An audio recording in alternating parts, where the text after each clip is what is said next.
majtama'a qaumun fi baitin min buyutillah yatluna kitaballah wa yatadarasunahu fima bainahum illa nazalat alaihimus sakinah wa ghasyiyatuhumur rahmah wa haffat bihimul malaikah wa dzakarahumullahu fiman indah. Tidaklah suatu kaum duduk di salah satu rumah Allah membaca ayat-ayat Allah dan sama-sama mempelajarinya kecuali turun kepada mereka as-sakinah, ketentraman dan kenyamanan, wa ghasyiyatuhumur rahmah, dan mereka diliputi pula oleh rahmat, kasih sayang dari Allah Subhanahu wa taala, wa haffat bihimul malaikah, dan mereka pun dikelilingi oleh para malaikat karena malaikat suka majelis-majelis zikir dan ilmu. Wa dzakarahumullahu fiman indah, dan Allah akan banggakan sebut-sebut mereka di kalangan malaikat-malaikat yang ada di sisinya, di masyarakat atas. Mudah-mudahan kita termasuk yang sering disebut-sebut di sisi Allah di kalangan para malaikat, dan di akhir majelis ini mudah-mudahan kita pula mendapatkan seperti yang tersebut dalam hadis qudsi, qumu maghfuran lakum, silahkan berangkat meninggalkan majelis ini dalam keadaan diampuni dosa-dosa kalian. Assalamualaikum warahmatullahi wabarakatuh. Alhamdulillahi rabbil alamin, wassalatu wassalamu ala nabiy as-sadiqil amin wa ala alihi tayyibin wa azwajihi tahirati ummahatil mu'minin wa ashabihi al-kiramil ghurril mayamin wattabi'ina lahum bi ihsan ila yaumiddin, amma ba'du. Fattaqullaha ayyuhal muslimun haqqat taqwa wa raqibuhu bis sirri wan najwa fa inna ajsadana 'ala an-nari la taqwa wa tazawwadu fa inna khairaz zadi at-taqwa. Ya ayyuhalladzina amanu taqullaha haqqa tuqatih wa la tamutunna illa wa antum muslimun. Bapak dan ibu-ibu kaum muslimin dan muslimat, saudara-saudari, ikhwan dan akhwat, serta adik-adik dan anak-anak jemaah salat subuh di Masjid Zaid bin Thabit radhiyallahu anhu Pekanbaru, ataupun yang mendengarkan melalui radio 91,1 FM, ataupun yang menyaksikan melalui media dimanapun berada. Alhamdulillah, bersyukur kita kepadanya masih bisa kita di waktu yang mulia ini sama-sama di tempat yang disucikan ini, di salah satu tempat yang dicintai Allah, di majelis yang mudah-mudahan juga dibanggakan Allah Subhanahu wa taala. Adalah nikmat besar di saat kita di subuh ini bisa menunjukkan diri di depan Ilahi. Mudah-mudahan Allah menerima, mengabulkan segala permintaan dan doa. Amin ya rabbal alamin. Salawat dan salam kepada baginda Nabi alaihi salatu wassalam. Dia menjadi ikutan dan teladan, imam yang insya Allah menyelamatkan. Mudah-mudahan hati kita senantiasa dekat, jiwa kita kepadanya terpikat, sehingga di akhirat kita mudah-mudahan selamat dan berbahagia pula mendapatkan syafaat. Amin ya rabbal alamin. Oleh itu kita banyak berselawat dan salam kepadanya, khususnya di hari Jumat. Allahumma salli ala nabiyyina wa habibina Muhammad wa ala alihi wa sahbihi ajma'in. Kaum muslimin, doa kita untuk orang-orang tua kita, ayah, ibu, saudara mara, kerabat, kemudian para guru, para ustaz, ustazah, para buya, umi, kiai, nyai, dan sebagainya, dan siapapun yang punya jasa kepada kita, mengajarkan kita ilmu, mendidik kita beradab. Semoga Allah SWT yang masih hidup di antara mereka dibimbingnya dengan taufik dan hidayah sampai husnul khatimah, dan semoga yang sudah mendahului kita diterima amal solehnya, diampuni kesalahan dan dosanya, dilapangkan kuburannya, diliputi dengan rahmat dan kasih sayangnya, dan di hari akhirat dibangkitkan menjadi orang-orang yang bahagia bersama kaum muslimin dan muslimat di bawah panji Nabi kita Muhammad sallallahu alaihi wasallam. Khususnya Imam Asy-Syafi'i rahimahullah, pada kesempatan ini kita mengemis ilmu kepadanya. Masih dalam babu Jumalil Faraid. Kemarin terakhir kita tentang al-muharramatu minan nisa. Babu muharramatin nisa, dan berkata Imam Asy-Syafi'i rahimahullah setelah menyebutkan ayat hurrimat alaikum ummahatukum al-ayah wa kana bayyinan fil ayah. Jelas sekali dalam ayat itu anna tahrimal jam'i bimakna, bahwa diharamkannya menggabungkan dua wanita, yaitu seorang wanita dengan saudari perempuannya, bimaknan ghairi tahrimul ummahat, dengan makna selain daripada makna yang terdapat pada diharamkannya para ummahat, yaitu ibu-ibu kita sendiri. Jadi ada alasan lain atau illah lain, bukan hanya sekedar, bukan karena haram dari asalnya.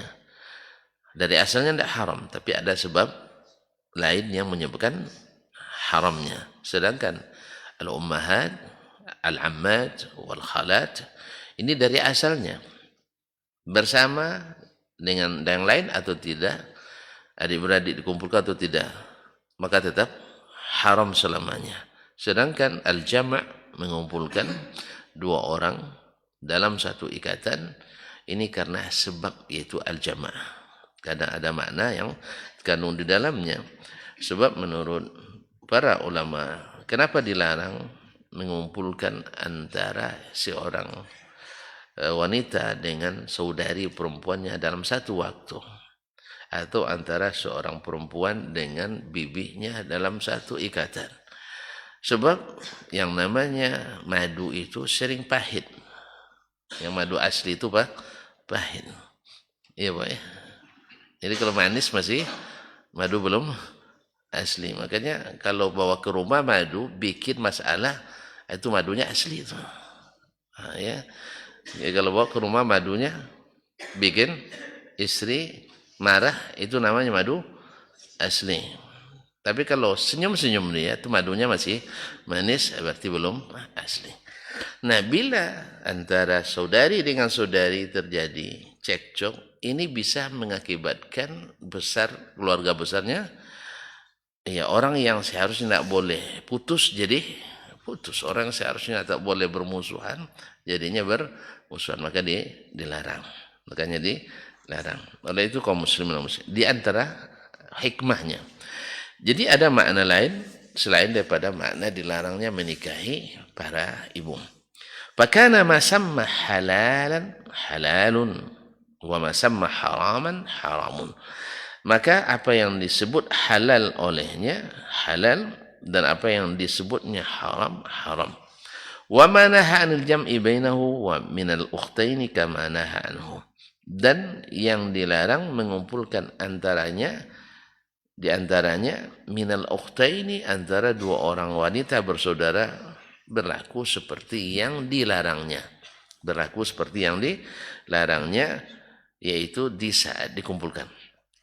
Wa kana fi nahyi anil jam'i bainahuma dalilun ala annahu innama haram al-jama'. Dalam larangan Allah mengumpulkan keduanya menjadi dalil bahwa ia haramkan mengumpulkan saja, yaitu mengoleksi dua wanita bersaudara. Bahasanya jangan salah pula ya. Mengumpulkan lah ya. Bilang mengoleksi kan agak kurang pas rupanya. Nah, coba ada dulu ada anak-anak orang-orang yang yang tidak beragama. Jadi sebentar gonta-ganti pacar dia. Dia bisa gunakan bahasa. Kok kamu gonta-ganti? Ngoleksi anak gadis orang katanya. Jadi bahasanya tidak pas kayaknya. Jadi kalau bilang ngoleksi tidak pas, saya tarik kembali ya. Yaitu menggabungkan, mengumpulkan dua perempuan bersaudara. Ma'asyarul kiram dirahmati Allah. Jadi dilarang ada yang mengumpulkan, bukan wa anna kulla wahidatin minhuma 'ala al-infirad halalun fil asl. Sedangkan menikahi masing-masing mereka secara terpisah pada hukum asalnya halal. Pada hukum asalnya halal. Misalnya, ya Pak, jadi hukum asalnya halal menikahi salah satu. Makanya ipar itu tidak mahram. Ipar itu tidak mahram. Makanya ditanya kepada Nabi sallallahu alaihi wasallam anil hamu, tentang ipar. Nabi katakan alhamul maut. Ya, alhamu itu maut. Yaitu yang namanya ipar itu adalah mati. Maut. Apa maknanya? Tidak boleh dekat-dekat. Sebab bawa maut kita dibuatnya. Jadi bisa dibikin maut. Oleh sebab itu maka jangan dekat-dekat. Maka mempercayakan adik perempuan kita kepada suami kita, maut ujungnya. Ya, kan ini masalahnya sering kaum muslimin orang lalai di sini. Kan sama abang iparnya, tidak akan diapa-apain. Ya Allah ya Rabbi. Kan itu bahasa yang sering dibangun, image yang dibangun. Justru abang ipar lah yang kadang lebih bahaya. Adik ipar aja bahaya, apalagi abang ipar. Dan kisah-kisah dan masalah ini kalau sangat banyak kalau dibukukan, dibukukan terlalu banyak. Betul kata Nabi SAW, alhamu al-maut. Ya, alhamu al-maut bisa menyebabkan kematian. Apa sebab? Karena berzina dengan orang yang sudah menikah lalu berzina kan dirajam sampai maut, sampai mati. Atau memang bahayanya itu mematikan, sebab orang tak curiga. Orang tidak curiga. Beda kalau laki-laki lain masuk ke rumah, orang curiga. Tapi kalau ipar masuk, orang kadang-kadang tidak curiga. Kan ipar dia. Karena ada saudari perempuannya di rumah itu. Oleh sebab itu kaum muslimin dan muslimat maka dilarang. Dan juga tidak dianggap mahram, sehingga tidak boleh berkhaluat dengannya dan musafir dengannya. Kita sering juga nitip itu kan, ya istrinya tidak pergi, iparnya, ya istrinya tinggal. Nah, kamu pergi sama abang aja ya, atau pergi sama adik ipar. Dan ini berbahaya kaum muslim, apalagi di masa-masa dulu. Di masa-masa dulu sering jemaah itu ditaruh sekamar laki-laki dan perempuan. Kalau sudah tercatat kan dia mahramnya. Apalagi orang Indonesia pintar bikin mahram administrasi. Indonesia memang hebat dalam masalah ini. Hebat dalam masalah mahram administrasi. Iya. Dulu pernah orang kita juga, ya memang orang kita ini kan unik banyak. Seperti kata mendiang itu kan, lain dibilang lain yang dikerjakan. Hebat gitu dalam hal ini. Dulu ada orang Arab tuh bilang ke kita bahwa ada orang kita yang punya kantor imigrasi seluruh negara di dunia. Orang biasanya kalau memalsukan negaranya aja kan, enggak. Dia bisa memalsukan dokumen dari negara manapun. Hebat enggak? Hebat enggak? Dan kata orang tuh belum ada pernah sejarahnya di sini orang memalsukan dokumen sebanyak itu kecuali memang orang memang hebat kita saya. Di luar negeri coba. Dalam negeri jangan baca lagi kan. Negeri ya biasa tuh. Di luar negeri. Di negeri yang hukumnya jalan gitu. Lebih daripada di dalam negeri kita. Hukumnya jalan gitu. Kalau kita hukum berjalan-jalan aja kan. Allah musta'an.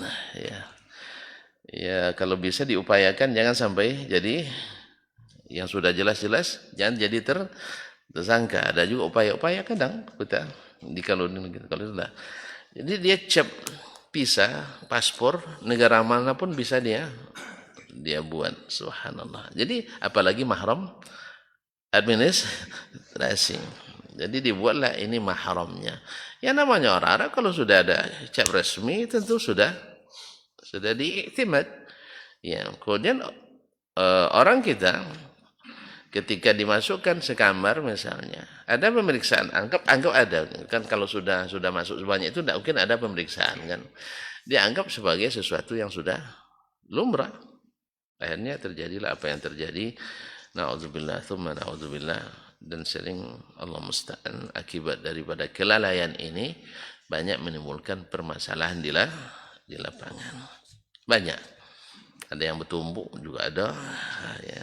Suami sama suami bertumbuk gara-gara apa? Tadilah bapak ketemu istri bapak dengan suami orang di dalam. Nah gimana itu? Itu makanya kau nak cepat balik ya katanya kan. Itulah. Atau kalau istrinya terlambat, itulah abang tak mau saya ajak belanja. Rupanya abang nak cepat dapat janji sama ini. Padahal orang tu tak janji. Orang tu tak ada niat, tapi ada sempat. Ya kadang tak ada niat, tapi ada kesempatan. Kadang-kadang tak ngapa-ngapain juga sebenarnya. Cuman menimbulkan, ya kalau udah ketemu bini kita sama laki-laki lain dalam kamar, pintu tertutup. Gimana rasanya? Enak? Hah? Pasti bersemak pada hati kita dibuat. Akhirnya musim haji orang berkelahi, bertumpuk gara-gara itu. Dan ada juga saya mendamaikan itu, Pak. Iya, memang dari awal kita sudah antisipasi, tapi apa boleh buat. Yang sesanggup kita aja, yang tidak bisa, tidak sanggup kita, apalagi yang tidak sesanggup kita. Artinya orang dari daerah kita sudah kita upayakan.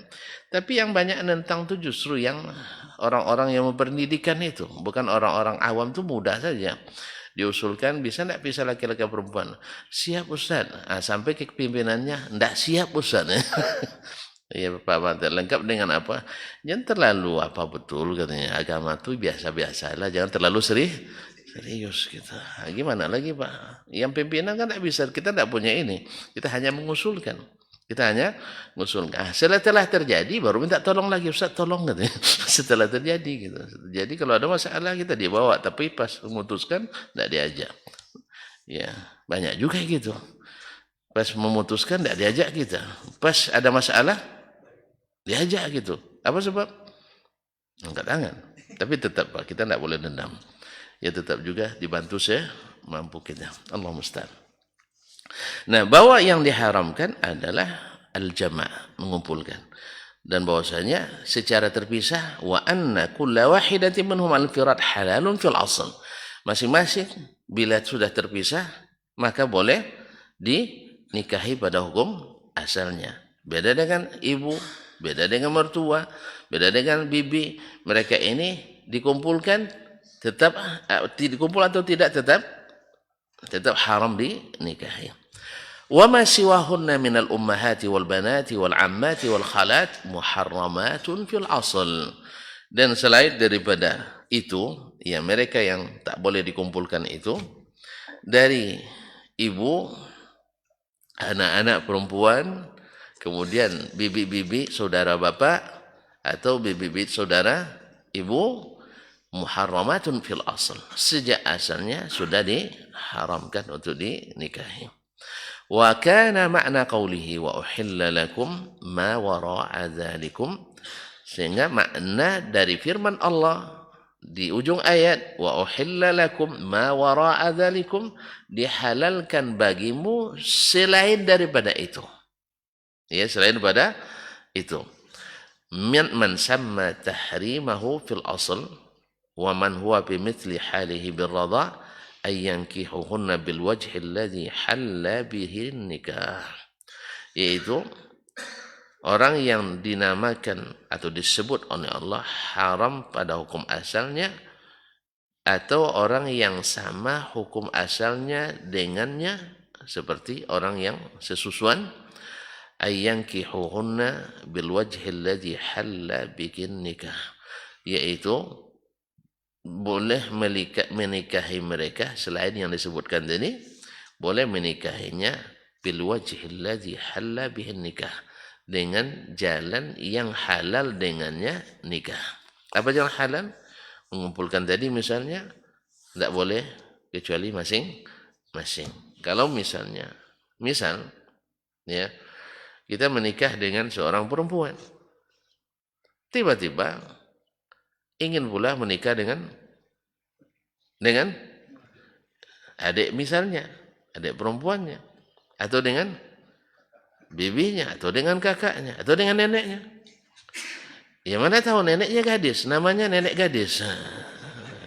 Ya, sampai tua kan masih gadis. Mana tahu orang kan namanya orang mau. Ya, kalau orang mau itu banyak alasan yang bisa dijadikan mau. Namanya orang mau. Karena juga tidak jarang sebagian yang lebih tua, lebih glowing kata orang dari yang masih muda. Iya Pak, yang masih muda. Ya pandai merawat diri. Pandai merawat Kalau orang-orang yang dulu-dulu, orang tua-tua dulu memang telaten dalam merawat diri. Ya kalau ya karena ini mereka kan orang perempuan-perempuan dulu, ibu-ibu dulu itu kan kalau melahirkan lama di rumah kan, apalagi mereka bukan orang karir. Sekarang enggak, sepekan melahirkan sudah pergi ke sana kemari. Kalau bahasa kampung bonten ya, Allah musta'an. Jadi mana tahu misal ini secara hukum fikih ya, bukan secara etika dan estetika tidak, secara hukum fikih. Lalu dia sepakat sama istrinya, dek, kayaknya saya cinan sama etek kamu misalnya kan. Boleh kita cerai saja misalnya. Yang minta cerai. Boleh apa enggak? Secara fikih. Boleh, tapi kalau secara hukum secara etika antum tidak enggak punya perasaan namanya. Enggak punya perasaan. Masa ceraikan istri gara-gara nak nikah sama? Nah, kan itu. Iya, apalagi sama sama neneknya. Awalnya panggil abang, sekarang panggil Datuk, tidak bas. Nah, ini misal. Secara pikir sah saja. Atau mungkin karena sebab lain yang memang tidak ada kesesuaian lagi antara suami istri. Bukan karena kepengen misalnya, tidak. Tidak ada kesesuaian lagi kan. Banyak orang bercerai juga. Orang soleh juga ada yang bercerai kan. Ada sebab yang kita, kan tidak perlu digali juga sama kita. Tapi ada tidak orang soleh yang cerai? Ada. Ulama ada yang cerai? Ada juga. Jadi masalahnya kadang-kadang bukan karena keburukan, tapi ketidaksesuaian. Ketidaksesuaian. Yang satu suka tidur lambat terus, yang satu tidur terlalu cepat. Akhirnya tidak pernah sama tidurnya. Kalau suami istri tidak sama tidurnya berpuluh tahun, enak? Sini Pak dia suka? Ya enggak. Dia bangun, kita tidur dia bangun. Ada rasa suami istri? Ini kayak security aja nih. Ya, ganti shift. Akhirnya kita bilang, nampaknya kita tidak sesuai sayang. Bisa kan? Bisa kan? Nah, bisa kayak gitu. Ini bukan karena salah. Enggak. Karena ada hal yang tidak bisa diklopkan. Yang satu makanannya nak manis terus. Yang satu nak pedas terus. Tidak ada yang mau ngalah. Pokoknya abang mau tak mau saya masak manis saja. Kan itu. Akhirnya menikah dengan yang lain tidak boleh pula. Akhirnya terpaksa. Coba juga dulu minum makan di luar terus. Tapi makan di luar terus walaupun enak. Lebih enak makan dengan lebih baik makan asalkan istri apa bapaknya. Beda. Nah, makanya para istri itu juga harus pandai melayani suami. Ketahuan itu ya Pak ya. Dia di para penjual tuh di situ hebatnya. Apalagi banget ya kan, apalagi om gitu ya. Kalau istri enggak nak makan, carilah sendiri kan dah masak aku tuh katanya. Oh yang kan. Kalau sempat pelayan bilang, carilah sendiri Pak, kan kami sudah masak katanya. Gimana Pak ini? Apa datang nak makan ke kantin atau ke warung sekarang, nak beli lontong suka apa lontong apa kikil ya, lotek misalnya, suka lotek misalnya, lalu datang, assalamualaikum warahmatullahi, duduk apa ndak ada, ditegur orang tuh, ndak dijual nih, kan bisa ambil sendiri Pak, kami udah masak. Gimana? Pindah tempat, betul itu. Jadi makanya suami-suami sering berpikir pindah tempat karena istri itu tidak pandai. Mohon maaf ini. Dan juga istri pun kadang-kadang berpikir nak pindah suami gara-gara suami juga tidak pandai. Kalau istri kan senangnya apa? Tidak tahu juga Pak sampai sekarang dah. Iya, yang namanya istri suka dimanja, suka dipuja, suka dipuji, iya kan? Dan suka dikasih memang, betul itu. Makanya suami itu bagian terima, istri bagian dikasih. Jadi terima gaji, kasih istri. Jadi, tapi kalau tidak pernah dikasih, berarti kita tidak pandai jadi suami. Nah ini bila komunikasi ini kadang-kadang tidak jalan, yang satu tidak pandai, yang laki-laki kan suka dilayani. Ini mohon maaf, ada ya kalau orang-orang tua setu, orang Komua, bapak-bapak Komua atau Komua Pak, zaman-zaman dulu, iya, mereka kalau tidak disidangkan minum, tidak minum nih, kau bayangkan. Padahal gelas itu tinggal ngambil gini tuh, di meja sudah ada, tapi tidak dihidangkan sama istri, dia takkan minum. Cuman bukan selesai di situ, kena marah nanti. Atau bisa saja gelasnya melayang itu. Coba bayangkan. Kalau gini dibuat kayak gitu, melayang pula gelas ke kita semua. Kenapa? Istri sekarang udah pinter-pinter. Abang tahu nggak dalam mazhab Imam Malik katanya. Ada kena gitu itu. Bahwa istri tidak berkewajiban masak. Nah, ini saya sudah masak katanya.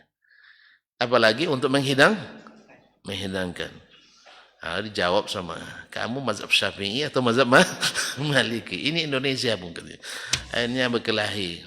Makanya ada juga baiknya istri tidak berpendidikan. Yang diajarkan pikir-pikir begini nih. Ajarkanlah pikir taat pada suami. Ya. Bukan menyembunyikan ilmu, tidak. Karena ada sebagian kalau tahu dia justru jadi amunisi. Naudzubillah, tsumma naudzubillah. Kaum muslimin dan muslimat dirahmati Allah. Makanya ibu-ibu kita dulu tuh adem-adem. Kenapa?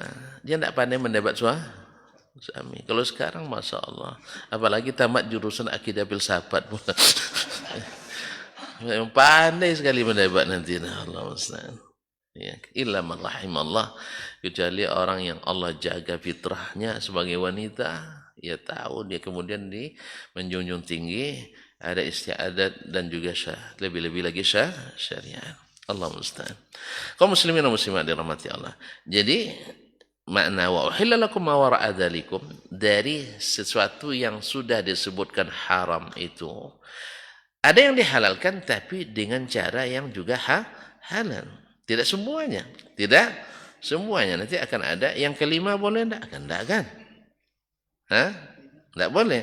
Walaupun pada asalnya menikah padangannya itu halal. Tapi karena ini yang kelima jadi tidak boleh.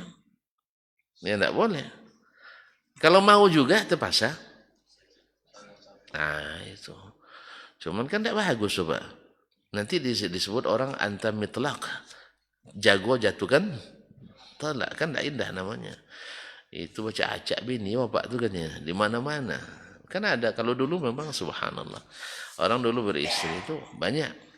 Ya, pergi ke mana, aduh bini rupanya. Baru tahu setelah meninggal. Setelah meninggal tiba-tiba datang banyak pula yang nangis-nangis.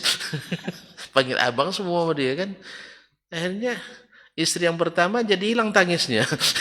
Jadi hilang tangisnya. Awal nangis kan, nangis bersedia bang pergi. Ketiga datang 3 lagi yang menangisi. Mulai dia hilang tangisnya, marah yang timbul. Allah musta'an. Ternyata istrinya ada 4 lagi di luar rupanya.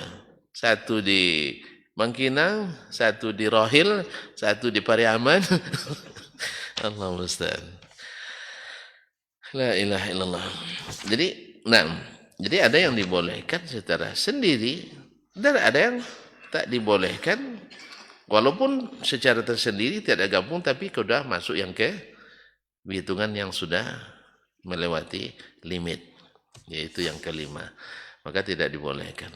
Ma'asyiral kiram dirahmati Allah SWT. Jadi ada juga untungnya disyaratkan catatan sipil itu. Sebab kalau tidak ada catatan sipil orang bebas saja menikah di mana saja, kan tinggal ngaku dia. Saya masih perjaka ting-ting katanya. Apalagi gayanya baby face pula kan. Macam orang masih belum menikah. Yang laki-laki kan tidak nampak menikah atau belumnya kan tidak nampak kan. Yang perempuan mungkin. Tapi kalau laki-laki kan payah bang deteksinya. Ya. Ngaku dia belum menikah. Rupanya sudah yang ke-10 gitu.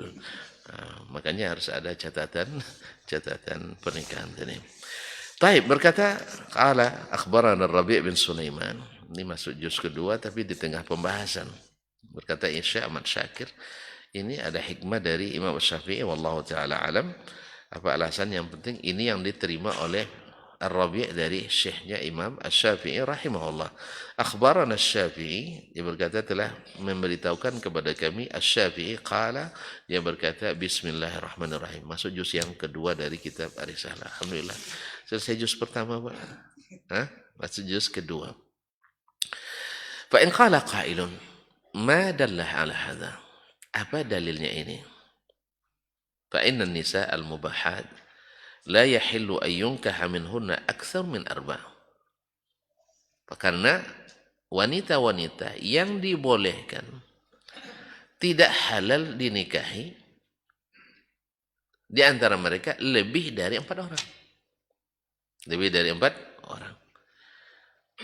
Padahal tadi yang disebutkan hanya mengumpulkan antara 2 yang berhubungan darah. Walau nakaha khamisatan, andainya dia menikah lagi yang kelima, wusikhan nikah. Nikahnya otomatis pasakh, batal. Ini otomatis batal. Fala tahillu minhunna wahidatun illa binikahin sahih. Maka tidak halal satu pun dari perempuan itu dinikahi kecuali nikah yang sah. Waqad kanatil khamisatu minal halali biwajh. Padahal yang kelima ini dari satu sisi dia halal. Dari satu sisi dia halal karena tidak termasuk ibu, tidak masuk bibi, tidak masuk ini kan, tidak masuk anak dan tidak termasuk persusuan dan tidak pula mengumpulkan antara 2 yang bersaudara. Secara sendiri halal pada asalnya. Wa kadzalikal wahidah, demikian pula yang 1 orang. Bimakna qaulillah, mengikut firman Allah, wa uhilla lakum ma wara'a dzalikum, dihalalkan bagimu selain yang disebutkan tadi. Ya, Pak ya. Jadi kan tidak ada disebutkan menikah yang kelima. Ya kan? Berarti secara mafhumnya boleh dinikahi. Maka saya mengatakan bil wajhil ladzi uhilla bihin nikah. Makna firman Allah itu mesti diikat, yaitu dengan cara yang dihalalkan dengannya nikah. Bukan sekedar nikah saja. Bukankah menikah dengan 1 kan juga ada syaratnya. Ada syaratnya. Di antaranya kan tidak boleh menikahi perempuan yang sedang dalam pernikahan dengan orang lain. Dengan orang terikat dengan orang lain juga tidak sebutkan dalam ayat tadi kan. Ada sebutkan ayat menikahi istri orang kan tidak sebut juga. Nah, padahal kalau dia setelah cerai kan boleh sampai iddahnya. Nah, jadi wa uhilla lakum ma wara'a dzalikum, dihalalkan bagimu ma wara'a dzalikum, selain daripada yang disebutkan itu, tentu saja mana bil wajhil ladzi uhilla bihi nikah, menurut bentuk yang dengannya halal nikah. Baik, wa 'ala syartil ladzi ahallahu bihi, dan berdasarkan syarat yang dihalalkannya. Syaratnya tidak terikat dengan orang lain, dan syaratnya tidak mengumpulkan 2 orang perempuan yang bersaudara, yang ada hubungan darah, atau tidak bilangan yang lebih dari 4. Baik, la mutlaqan, bukan dihalalkan secara mutlak. Baik. Fayakunu nikahur rajulil mar'ata la yuharramu alaihi nikahu nikah ammatiha wala khalatiha bikulli hal. Dengan demikian dipahami, seorang laki-laki menikahi seorang perempuan tidak membuat bibinya, saudara bapaknya, wala khalatiha, dan tidak pula menikahi bibinya, saudari ibunya, haram secara mutlak.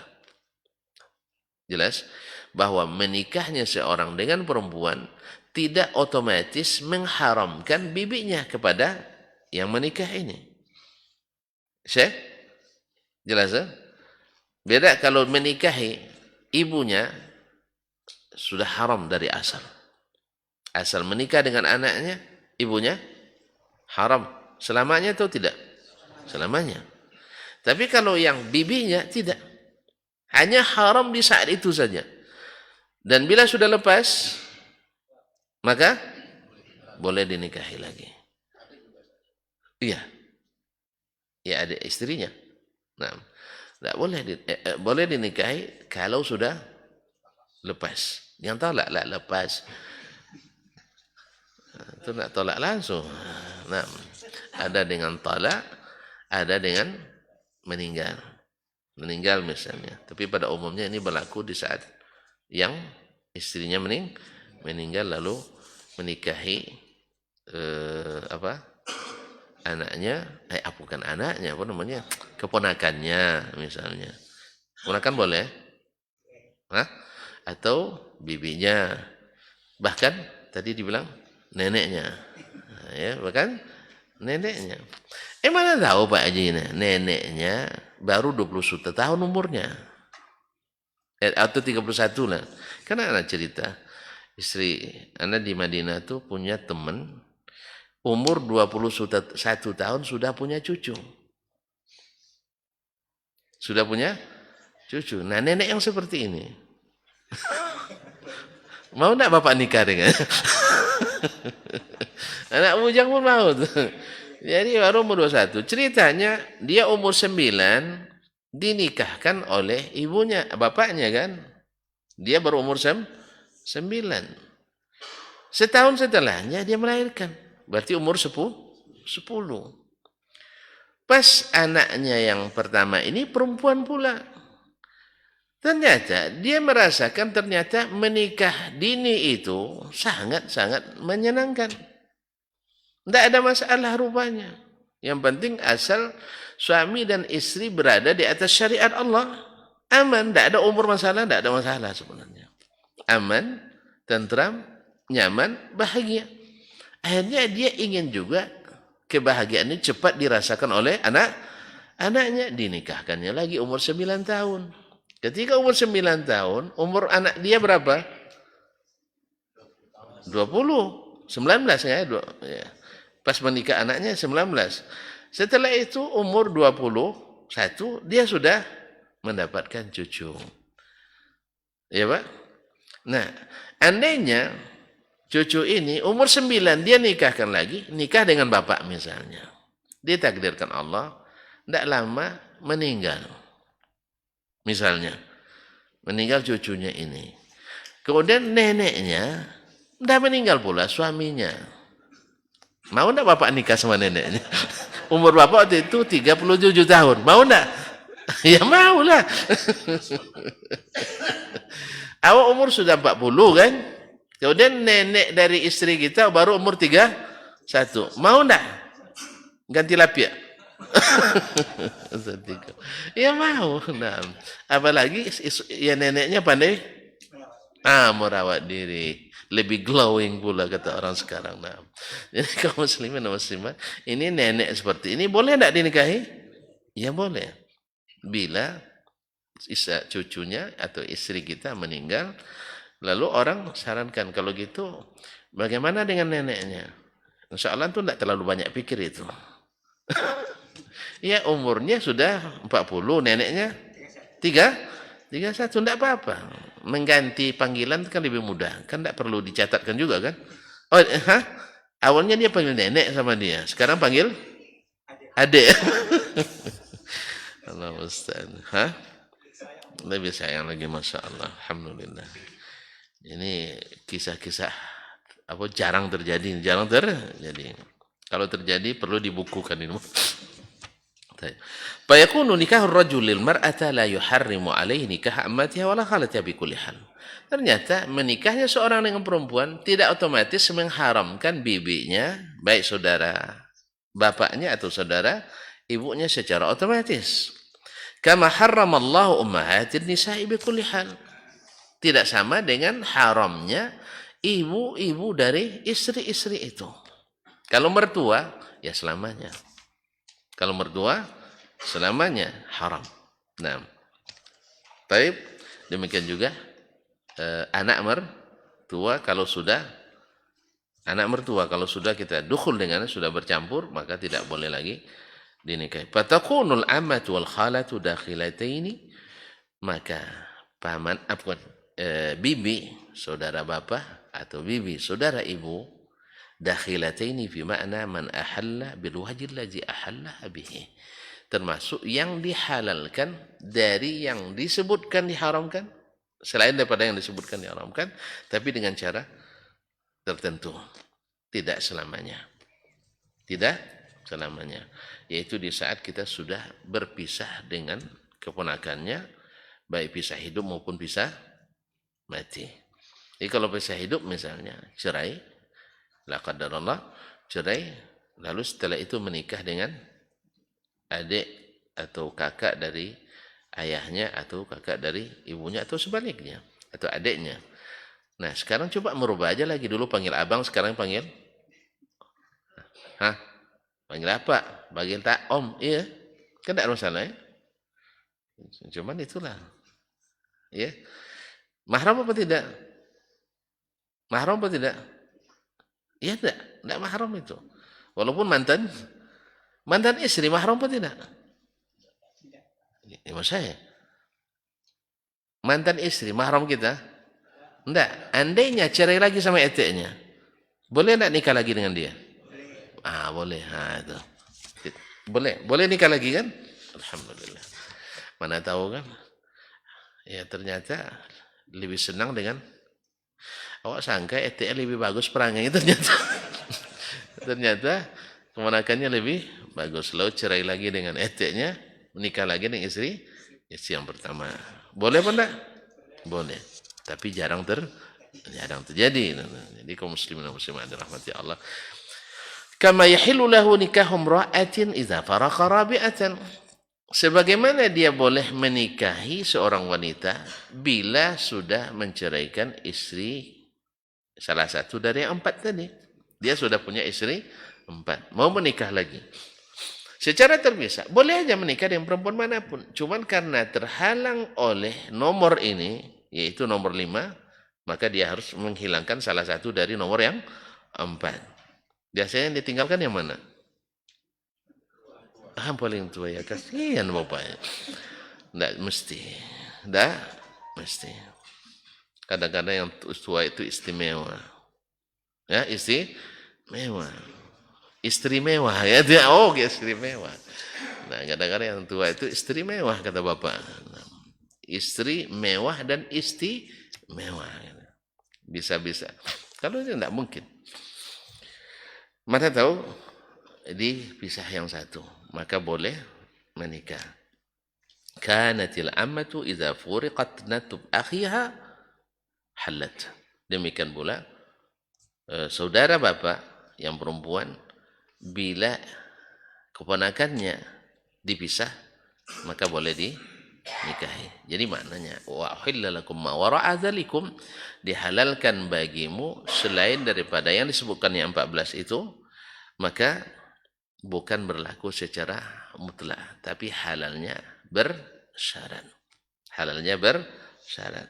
Yaitu syaratnya kalau dia bibi atau bibi ya, atau saudari perempuan dengan syarat tidak lagi terikat dengan keponakannya atau tidak terikat dengan saudarinya. Kemudian kalau orang yang sudah beristri 4, kalau dia nak menikah lagi mesti melepas salah satunya. Ya, kalau baiknya jangan dilepas lagi Pak, dah 4 cukuplah. Tidak cukup juga. Ya memang ibarat minum air laut sebenarnya. Sekali teguk nak minta haus terus. Nah, Allah musta'an. Tidak harus semuanya sama aja Pak ya. Yang beda mukaddimahnya saja. Allah musta'an. Cuma kadang-kadang memang mukaddimah menentukan. Ya, mukaddimah menentukan khatimah. Oleh sebab itu jangan sembarangan membuat mukaddimah. Karena mukaddimah itu sangat menentukan.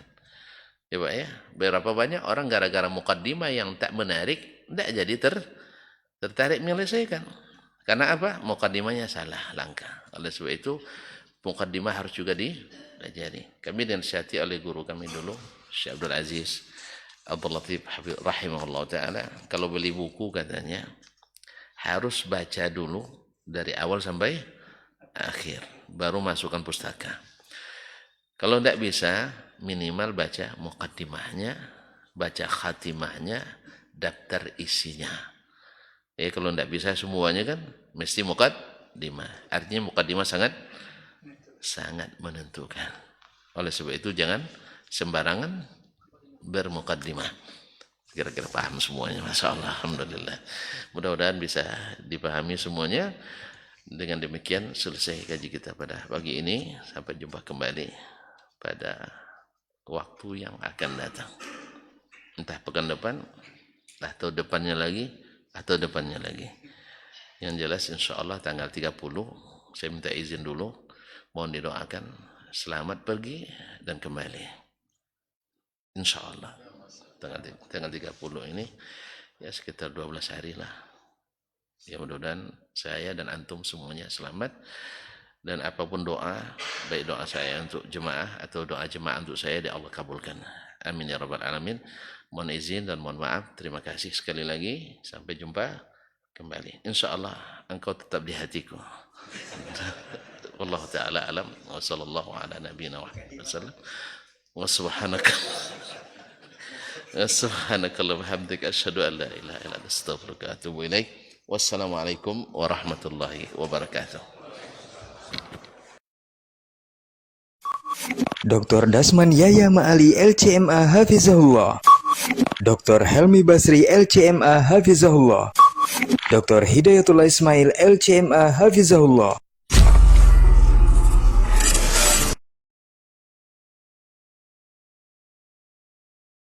Majtama'a qaumun fi baitin min buyutillah yatluna kitab Allah wa yatadarasunahu fima bainahum illa nazalat alaihimus sakinah wa ghasyiyatuhumur rahmah wa haffat bihimul malaikah wa dzakarahumullahu fiman indah. Tidaklah suatu kaum duduk di salah satu rumah Allah membaca ayat-ayat Allah dan sama-sama mempelajarinya, kecuali turun kepada mereka as-sakinah, ketentraman dan kenyamanan. Wa ghasyiyatuhumur rahmah, dan mereka diliputi pula oleh rahmat, kasih sayang dari Allah Subhanahu wa taala.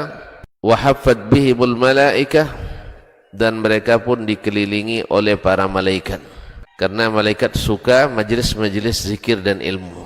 Wa dzakarahumullahu fiman indah, dan Allah akan banggakan sebut-sebut mereka di kalangan malaikat-malaikat yang ada di sisinya, di masyarakat atas. Mudah-mudahan kita termasuk yang sering disebut-sebut di sisi Allah, di kalangan para malaikat. Dan di akhir majelis ini mudah-mudahan kita pula mendapatkan seperti yang tersebut dalam hadis qudsi, qumu maghfuran lakum, silahkan berangkat meninggalkan majelis ini dalam keadaan diampuni dosa-dosa kalian.